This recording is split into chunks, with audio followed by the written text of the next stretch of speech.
George Soros ने नरेंद्र मोदी की आलोचना कर दी तो ये लोकतंत्र पर हमला कैसे हो गया? अगर अडानी के मामले में छुपाने को कुछ नहीं है तो नरेंद्र मोदी जांच क्यों नहीं कराते? अगर कुछ गड़बड़ नहीं है तो शेयर मार्केट में अडानी के शेयर धड़ाम क्यों हो गए? सुप्रीम कोर्ट ये क्यों कह रहा है कि मार्केट को इतना बड़ा नुकसान हो गया और सरकार कह रही है कि हिडेनबर्ग रिपोर्ट से कोई नुकसान नहीं हुआ? दरअसल सुप्रीम कोर्ट ने जैसे ही सीलबंद लिफाफा लेने से इनकार किया, सरकार फंस गई और ये बताता है कि चोर की दाढ़ी में तिनका है। जिस सोरोस के बयान को लोकतंत्र पर हमला बताया जा रहा है, आखिर उसने कहा क्या, ये भी जान लीजिए। म्यूनिक सिक्योरिटी कॉन्फ्रेंस में जॉर्ज सोरोस ने कहा कि मोदी और अडानी करीबी हैं। अडानी ने शेयर बाजार में फंड जुटाने की कोशिश की, यानी पैसा जुटाने की कोशिश की, लेकिन वो फेल हो गए। अडानी पर स्टॉक में गड़बड़ी करने के आरोप हैं। उनके स्टॉक ताश के पत्तों की तरह ढह गए। मोदी इस मुद्दे पर चुप हैं, लेकिन उन्हें विदेशी निवेशकों और संसद में सवालों के जवाब देने होंगे। अब आप खुद से पूछिए कि क्या मोदी ने संसद में अडानी का नाम लिया? क्या उन्होंने विपक्ष की ओर से उठाए गए सवालों के जवाब दिए हैं? सोरोस ने यह भी कहा कि अडानी का मामला संघीय सरकार पर मोदी की पकड़ को कमजोर करेगा और बहुत जरूरी संस्थागत सुधारों को आगे बढ़ाने का दरवाजा खोल देगा। सोरोस ने कहा कि मुझे उम्मीद है कि भारत में लोकतांत्रिक बदलाव होगा। सोरोस के इस बयान पर स्मृति ईरानी ने पलटवार किया और कहा कि विदेशी धरती से भारत के लोकतांत्रिक ढांचे को कमजोर करने की कोशिश की जा रही है। जॉर्ज सोरोस ने भारत के लोकतंत्र में दखल देने की कोशिश की है और प्रधानमंत्री नरेंद्र मोदी पर उनके निशाने पर हैं।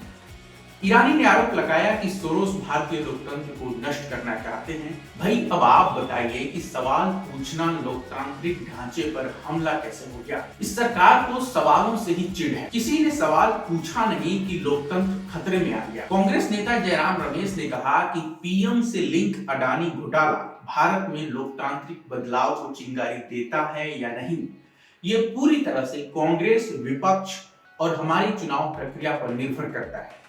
इसका जॉर्ज सोरोस से कोई लेना देना नहीं है। जॉर्ज सोरोस का जन्म 1930 में हंगरी के बुडापेस्ट में हुआ था। उनका असली नाम स्वार्ट्ज था। उनकी वेबसाइट पर मौजूद जानकारी के मुताबिक दूसरे विश्व युद्ध के दौरान जब हंगरी में यहूदियों को मारा जा रहा था, तब उनके परिवार ने झूठी आईडी बनवाकर जान बचाई थी। सोरोस इस बात को खुलेआम स्वीकार करते हैं और ये भी कहते हैं कि उन्होंने कई लोगों की फर्जी आईडी बनवाकर उनकी जान बचाई। विश्व युद्ध खत्म होने के बाद जब हंगरी में कम्युनिस्ट सरकार बनी तो 1947 में वो बुडापेस्ट छोड़कर लंदन आ गए। यहाँ उन्होंने रेलवे कुली से लेकर एक क्लब में वेटर का काम भी किया। इसी दौरान उन्होंने लंदन स्कूल ऑफ इकोनॉमिक्स से पढ़ाई की।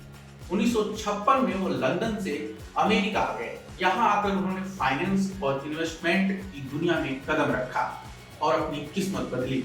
1973 में सोरोस ने सोरोस फंड मैनेजमेंट लॉन्च किया।